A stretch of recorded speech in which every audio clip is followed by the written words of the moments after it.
Welcome to the project demonstration of an implementation of solar PV array based multifunctional EV charger. So here we are using the 12 volt 10 watt solar panel, so which is nothing but solar PV array, and the output is used for the multifunctional, nothing but electrical vehicle as well as home appliances. So here we are using the bidirectional DC to DC converter, so which is used to charge a battery, and also when the battery was charged, so we can utilize that battery power for home appliances by converting that DC to AC by using this inverting circuit. So here the operation is like solar panel to DC converter for charging the battery, and the battery is nothing but the electrical vehicle presentation, and once the battery is fully charged we can use that to DC to AC converter to utilize that AC in our home appliances. So the solar panel voltage is given as an input to the battery through this charging circuit. So here we are connecting the solar panel to the boost DC to DC converter, and from there to the battery.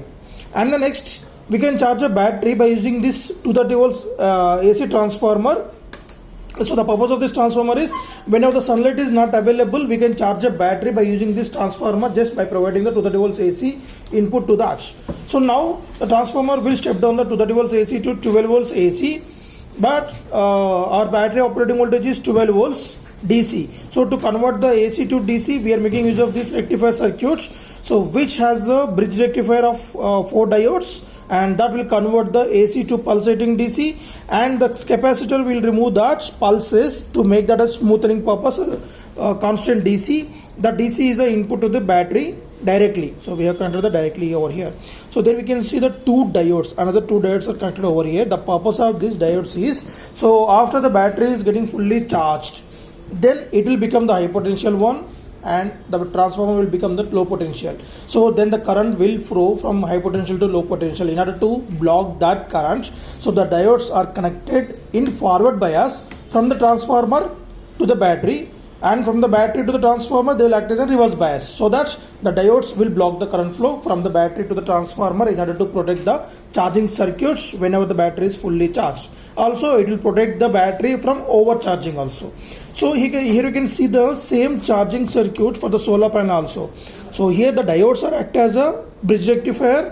When we are providing the AC inputs, they are converting AC to pulsating DC. Though we are providing DC here, these 4 diodes will act as a polarity corrector. Means if we connect the solar panel in reverse direction, means with reverse polarity, then these diodes will rectify that reverse polarity to plus, minus to minus directly, so that we can protect the charging circuit and the solar panel when we make the reverse connection also. So remaining diodes and capacitors the same purpose. So once the battery is fully charged, we can utilize that for our electrical vehicle application. So that is given as input to the operating voltage of our DC motor. So here we are using 12 volts 30 rpm DC motor as a load for electrical vehicle presentation directly. So then when we want to utilize that power for the home appliances, now the DC to AC will be converted with the help of this inverting circuit. So it can handle up to 100 watts of load, means we can connect the 100 watts load over here. So coming to the charging time, if you want to charge a battery from the transformer, so by connecting the 230 volts AC input to this, so it will get fully charged in a duration of 8 hours maximum. And coming to the solar panel, if you want to charge a battery by using the solar power, same time will be there for the solar panel also, as we are providing 10 watts. Here also 1 amp, nothing but 12 watts. So 4 for the both. When we are providing the both parallelly, in time of 5 hours only the battery will get fully charged. Coming to the battery ratings, so here we are using 12 volt 2 amp battery. So this battery pack consists of 2 battery packs. Again, each battery pack of 3 4 volt 1 amp batteries are in series, so we will get 12 volt 1 amp, and this also 12 volt 1 amp. So totally we will get 12 volt 2 amp when we connect these two in parallel. And coming to this inverting circuit, so there we can use the one IC which can generate the 50 heads of pulses. So that is the input to this MOSFETs. So these MOSFETs act as a switch between the 12 volts DC and step up transformer. So what are the pulses are getting from this IC are input to this gate of these two MOSFETs. So then automatically the DC of 12 volts 2 amps is converted into 12 volts AC of 2 amps. So that will be step up to the 230 volts, and that is the input to our home appliances directly. And coming to the boost converter, so there we can see the MOSFET along with the capacitor, which is act as a boosting of the voltage which is from the solar panel. So how much of boost ratio is nothing but, so whenever we are getting 8 volts from the solar panel, that will be boost up to the 12.5 volts, so which is of main operating voltage from this solar panel to the charge of the battery.